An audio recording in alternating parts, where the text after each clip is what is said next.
नमस्कार दोस्तों, मेरा नाम रिजवाना शेख है। Secret of the Millionaire mind book part 12 continue करती हूँ। फिर मैंने उससे पूछा कि उसकी आर्थिक स्थिति कैसी है। उसने खिसियाकर जवाब दिया, ज़्यादा अच्छी नहीं है। जाहिर है, मैंने जवाब दिया, छिपाने की कोई ज़रूरत नहीं है। फिर मैं पूरे कमरे के सामने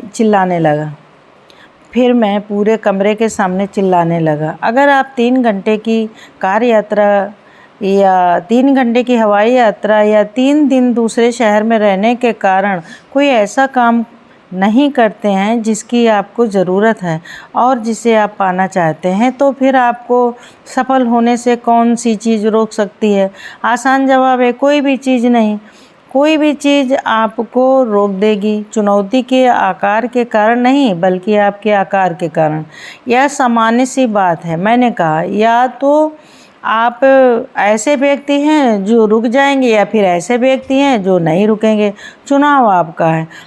अगर आप दौलत या अन्य किसी भी प्रकार की सफलता पाना चाहते हैं तो आपको योद्धा बनना होगा। आपको वह सब करने का इच्छुक होना होगा जो ज़रूरी है। आपको किसी भी चीज़ से ना रुकने के लिए खुद को प्रशिक्षित करना होगा। अमीर बनना हमेशा आरामदेह नहीं होता। अमीर बनना हमेशा आसान नहीं होता। दरअसल अमीर बनना बहुत मुश्किल हो सकता है, लेकिन उससे क्या? हमारा एक प्रमुख इनलाइटन वॉरियर सिद्धांत है, अगर आप सिर्फ आसान काम करने के इच्छुक हैं तो ज़िंदगी मुश्किल होगी, लेकिन अगर आप मुश्किल काम करने के इच्छुक हैं तो ज़िंदगी आसान होगी। अमीर लोग इस आधार पर काम नहीं करते कि क्या आसान है और सुविधाजनक है। यह जीवन शैली तो गरीब और अधिकांश मध्यवर्गीय लोगों तक ही सीमित है। दौलत का सिद्धांत, अगर आप सिर्फ आसान काम करने के इच्छुक हैं तो ज़िंदगी मुश्किल होगी, लेकिन अगर आप मुश्किल काम करने के इच्छुक हैं तो ज़िंदगी आसान होगी। मेरा गुस्से भरा लेक्चर ख़त्म हो गया। दर्शक खामोश थे। बाद में जिस आदमी ने यह पूरी चर्चा शुरू की थी, उसने आकर मुझे धन्यवाद दिया। मैंने उसकी आंखें खोल दी थीं। जाहिर है उसने कोर्स में अपना नाम लिख दिया। हालांकि यह वैंकूवर में हो रहा था, लेकिन मुझे मज़ा तब आया जब मैंने जाते समय उसे फ़ोन पर बातें करते सुना। फ़ोन पर पूरे जोश खरोश के साथ वह मेरा ही लेक्चर अपने दोस्त को पिला रहा था। मुझे लगता है कि उसके लेक्चर का असर होगा, क्योंकि अगले दिन उसने अपने 3 और दोस्तों के नाम लिखा दिए। वे सभी ईस्ट कोस्ट के थे और वे सभी वैंकूवर आ रहे थे। जब हमने आरामदेह स्थिति को देख लिया है तो मुश्किल के बारे में क्या कहना? मुश्किल के बावजूद काम करना इतना महत्वपूर्ण क्यों है? क्योंकि आरामदेह स्थिति वही है जिसमें आप इस समय हैं। अगर आप जीवन में किसी नए स्तर पर पहुंचना चाहते हैं तो आपको अपने आरामदेह क्षेत्र से बाहर निकलना होगा और वे काम करने की आदत डालनी होगी जो सुविधाजनक नहीं हो। मान लें आप वर्तमान में स्तर 5 का जीवन जी रहे हैं और स्तर 10 के जीवन की ओर बढ़ना चाहते हैं। स्तर 5 और इसके नीचे के स्तर आपके आरामदेह क्षेत्र में हैं, लेकिन स्तर 6 और उससे ऊपर के क्षेत्र उसके बाहर हैं, यानी वे आपके मुश्किल क्षेत्र में हैं। इसका मतलब यह है कि आप 5 के जीवन स्तर से 10 के जीवन स्तर पहुंचने के लिए आपको पूरे रास्ते मुश्किल क्षेत्र में यात्रा करनी होगी। गरीब लोग और मध्य वर्ग के ज़्यादातर लोग मुश्किल यात्रा नहीं करना चाहते। याद रखें, आरामदेह रहना जीवन में उनकी सबसे बड़ी प्राथमिकता होती है। लेकिन मैं आपको यह रहस्य बता दूं जो सिर्फ अमीर और बेहद सफल लोग ही जानते हैं। आरामदेह बनने को कुछ ज़्यादा ही महत्व दिया जाता है। हो सकता है आरामदेह बनने से आप गर्मजोश, आत्मसंतुष्ट और सुरक्षित महसूस करें, लेकिन इससे आपको विकास करने का मौका नहीं मिलता। व्यक्ति के रूप में विकास करने के लिए आपको अपने आरामदेह दायरे से निकलना होगा। दरअसल आरामदेह दायरे के बाहर रहकर ही आप अपना विकास कर सकते हैं। मैं आपसे एक सवाल पूछना चाहता हूँ जब आपने पहली बार कोई नया काम करने की कोशिश की थी तो यह आरामदेह था या मुश्किल? आम तौर पर मुश्किल, लेकिन उसके बाद क्या हुआ? आपने उस काम को जितना ज़्यादा किया वह उतना ही आरामदेह बन गया। तो मामला यही है, हर चीज़ शुरुआत में मुश्किल लगती है, लेकिन अगर आप उसमें लगातार जुटे रहते हैं तो अंततः आप मुश्किल दायरे में आगे बढ़ जाते हैं और सफल हो जाते हैं। फिर आपके पास एक नया विस्तृत आरामदेह दायरा हो जाएगा, जिसका मतलब है आप ज़्यादा बड़े व्यक्ति बन जाएंगे। एक बार फिर दोहराऊंगा, आप दरअसल उसी समय विकास करते हैं जब आप अपने आरामदेह दायरे से बाहर निकलते हैं। आगे से जब भी आप मुश्किल महसूस करें तो अपने पुराने आरामदेह दायरे में दोबारा घुसने के बजाय अपनी पीठ थपथपाकर कहें, मैं विकास कर रहा हूँ, और आगे बढ़ जाएं। अगर आप अमीर और सफल बनना चाहते हैं तो बेहतर होगा कि आप असुविधा झेलने के मामले में आरामदेह बन जाएं। जानबूझकर अपने असुविधाजनक दायरे में जाने का अभ्यास करें और वह काम करें जिससे आपको डर लगता हो। यहाँ पर एक समीकरण दिया जा रहा है और मैं चाहता हूँ कि आप इसे ज़िंदगी भर याद रखें। CZ = WZ। इसका मतलब है कि आपका आरामदेह दायरा, कंफर्ट जोन, आपके दौलत के दायरे, वेल्थ जोन के बराबर होता है। अपने आरामदेह दायरे का विस्तार करके आप अपनी आमदनी और दौलत के दायरे को बढ़ा लेंगे। वर्तमान में आप जितना ज़्यादा आराम चाहेंगे उतने ही कम जोखिम लेंगे, उतने ही कम अवसरों का लाभ उठा पाएंगे, उतने ही कम लोगों से मिलेंगे, नई रणनीतियों को उतना ही कम आजमाएंगे। क्या आप मेरा मतलब समझ गए? आराम आपके लिए जितना ज़्यादा महत्वपूर्ण होगा, आप डर के कारण उतने ही सिकुड़ते जाएंगे।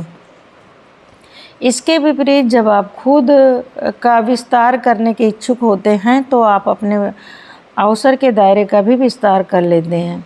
यह आपको ज़्यादा आमदनी तथा दौलत को आकर्षित करने और कायम रखने की अनुमति देता है।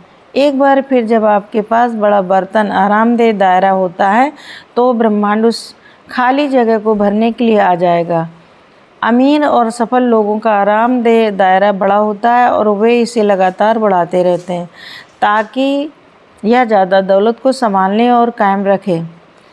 कोई भी असुविधा के कारण नहीं मरा है, लेकिन आरामदेह बनने के नाम पर बहुत से विचार, अवसर, कार्य और विकास मर चुके हैं। आरामदेह बनने में मौत है। अगर जीवन में आपका लक्ष्य आरामदेह बनना है तो मैं आपको दो चीज़ों की गारंटी दे सकता हूँ। पहले, आप कभी अमीर नहीं बन पाएंगे और दूसरी, आप कभी खुश नहीं रह पाएंगे। खुशी औसत ज़िंदगी जीने से नहीं मिलती जिसमें आप हमेशा यही सोचते रहते हैं कि क्या हो सकता था। खुशी अपना स्वाभाविक विकास करते रहने और अपनी संपूर्ण क्षमता के अनुरूप जीने का परिणाम होती है।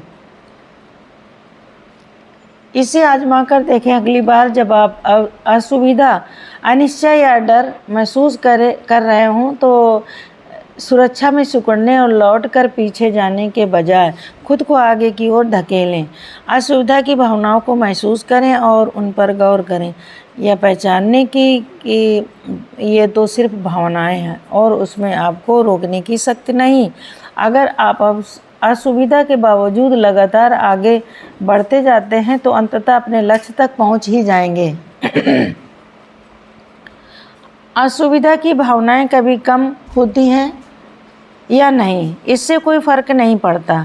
दरअसल जब वे कम होने लगें तो इसे इस बात का इशारा माने कि आपको अपना उद्देश्य बड़ा कर देना है, क्योंकि जिस पल आप आरामदेह बन जाते हैं आपका विकास थम जाता है। एक बार फिर याद दिला दूं, अपनी संपूर्ण क्षमता तक विकास करने के लिए आपको हमेशा अपने दायरे के किनारे पर जीना होगा। चूँकि हम आदतों के गुलाम होते हैं, इसलिए हमें अभ्यास करना होगा। मैं आपसे आग्रह करता हूँ कि आप डर, असुविधा, कष्ट के बावजूद काम करने का अभ्यास करें, और तब भी जब आपका मन ना हो। ऐसा करने पर आप जल्दी ही जीवन के ज़्यादा ऊंचे स्तर पर पहुंच जाएंगे। हाँ, रास्ते में अपने बैंक अकाउंट की जांच भी करते जाएं, क्योंकि इस बात की गारंटी है कि यह भी तेज़ी से बढ़ रहा होगा। आप अपने कुछ संध्याकालीन सेमिनारों में इस मोड़ पर मैं प्रतिभागियों से पूछता हूँ, आप में से कितने लोग डर और असुविधा के बावजूद काम करने के इच्छुक हैं? आमतौर पर हर व्यक्ति अपना हाथ उठा देता है, शायद इसलिए क्योंकि वे बुरी तरह डरे होते हैं कि कहीं मैं उन्हें लताड़ने न लगूं। फिर मैं कहता हूं कि शब्द तो चवन्नी के 100 मिलते हैं, शब्द तो चवन्नी के 100 मिलते हैं। आइए देखते हैं कि क्या आप सचमुच यह काम करना चाहते हैं। फिर मैं लकड़ी का एक तीर बाहर निकालता हूँ जिसके सिरे पर स्टील की नोक होती है। मैं बताता हूँ कि अभ्यास के लिए उन्हें अपने गले में इस तीर को तोड़ना होगा। इसके बाद मैं बताता हूँ कि किस तरह स्टील की नोक आपके गले के नर्म हिस्से में चुभती है, जबकि दूसरा व्यक्ति अपनी खुली हथेली पर इस तीर का दूसरा हिस्सा टिकाए रखता है। विचार यह है कि व्यक्ति सीधे तीर की तरफ चलकर आए और इसके गर्दन में घुसने से पहले सिर्फ अपने गले का प्रयोग करके इसे तोड़े। इस बिंदु पर ज़्यादातर लोगों को झटका लगता है। कई बार मैं यह अभ्यास करने के लिए किसी इच्छुक व्यक्ति को चुन लेता हूँ और कई बार सबको तीर थमा देता हूँ। कई मर्तबा मैंने यह काम 1000 लोगों से ज़्यादा के समूह के साथ किया जो सभी तीर तोड़ रहे थे। क्या यह काम किया जा सकता है? हाँ। क्या यह डरावना है? बिल्कुल। क्या यह असुविधाजनक है? यकीनन। लेकिन एक बार फिर विचार यह है कि डर और असुविधा आपको रोक ना पाए। विचार है अभ्यास करना, आवश्यक काम करने के लिए खुद को प्रशिक्षित करना और राह में आने वाली किसी भी चीज़ के बावजूद काम करना। क्या ज़्यादातर लोग तीर तोड़ लेते हैं? हाँ, जो भी 100% समर्पण के साथ कोशिश करता है वह इसे तोड़ लेता है। बहरहाल जो लोग धीरे धीरे आधे अधूरे मन से चलकर आते हैं या बिल्कुल नहीं चलते, वे ऐसा नहीं कर पाते। इस अभ्यास के बाद मैं लोगों से पूछता हूँ, आप में से कितने को सचमुच तीर तोड़ना कल्पना से ज़्यादा आसान लगा? सभी लोग कहते हैं कि वे इसे बहुत मुश्किल मान रहे हैं, जबकि इसे तोड़ना कहीं आसान था। ऐसा क्यों? यहाँ पर आप एक बहुत महत्वपूर्ण सबक सीख सकते हैं। आपका मस्तिष्क इतिहास का सबसे बड़ा पटकथा लेखक है। यह अविश्वसनीय कहानियाँ गढ़ लेता है। यह बहुत से नाटकों और तबाहियों की कल्पना कर लेता है जो ना कभी हुई हैं और शायद कभी होंगी भी नहीं। मार्क ट्वेन ने इसे बहुत लाजवाब ढंग से कहा था, मेरे जीवन में हजारों समस्याएं रहीं, जिनमें से ज़्यादातर तो कभी दरअसल आई ही नहीं। आप एक और महत्वपूर्ण बात जान लें कि मस्तिष्क आपका संपूर्ण स्वरूप नहीं है। आप अपने मस्तिष्क से ज़्यादा बड़े और विराट हैं। आपका मस्तिष्क भी आपके हाथ की तरह ही आपका एक हिस्सा है। यहाँ पर एक विचारोत्तक सवाल है, अगर आपके पास आपके दिमाग जैसा हाथ होता तो क्या होता? अगर यह चारों तरफ भटकता रहता, हमेशा आपको पीटता रहता और कभी चुप होने का नाम ही नहीं लेता, तो आप इसके साथ क्या करते? ज़्यादातर लोग तपाक से कहते इसे काट देते।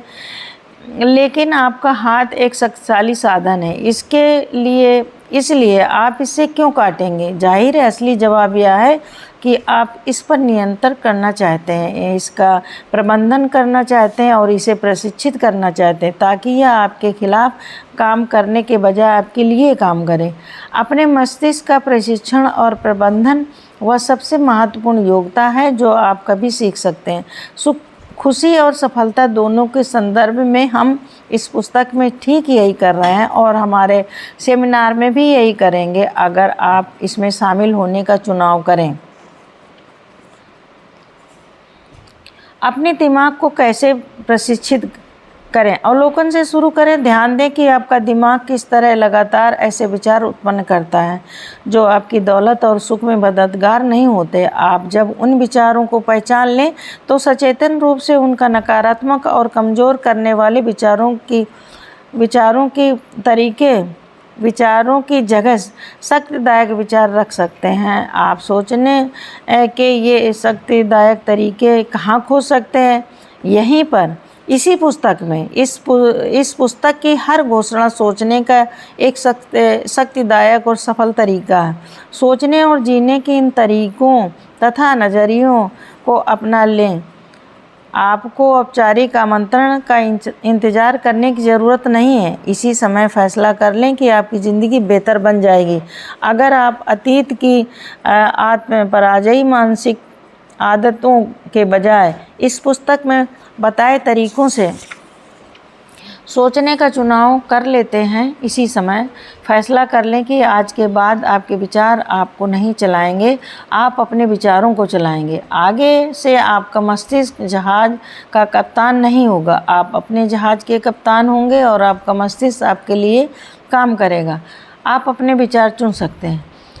आप में किसी भी वक्त ऐसे हर विचार को रद्द करने की नैसर्गिक क्षमता होती है जो आपको सहयोग नहीं दे रहा हो।